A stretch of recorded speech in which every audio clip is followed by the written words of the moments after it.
কোরআনে আছে নবীজির সামনে প্রত্যেকের আমলনামা খোলা হবে। নবীজিকে আল্লাহ বলছে আপনার সামনে উপস্থিত রাইখা আমি দেখাবো।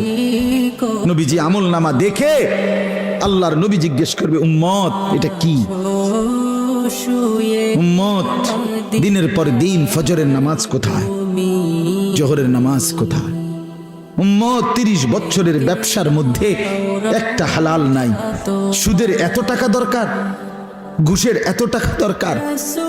উম্মত যৌবনের পুরাটা সময় মোবাইল দেখে, ছবি দেখে, নাচ গান দেখে, উলঙ্গ দৃশ্য দেখে নষ্ট করে ফেলেছো। আজ আমি কিসের সুপারিশ করব উম্মত? আমি এটা নিয়ে আমার আল্লাহর সামনে কেমনে দেখাবো? আমি কিভাবে বলবো?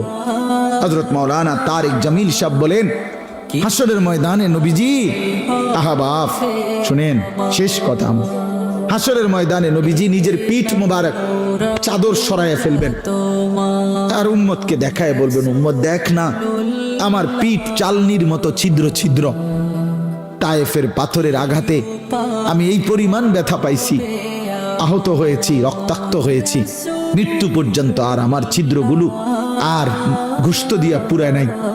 আমি এই ছিদ্র নিয়েই কবরে আসছি। আমার 23 বছরের এই কষ্ট, এই আমানত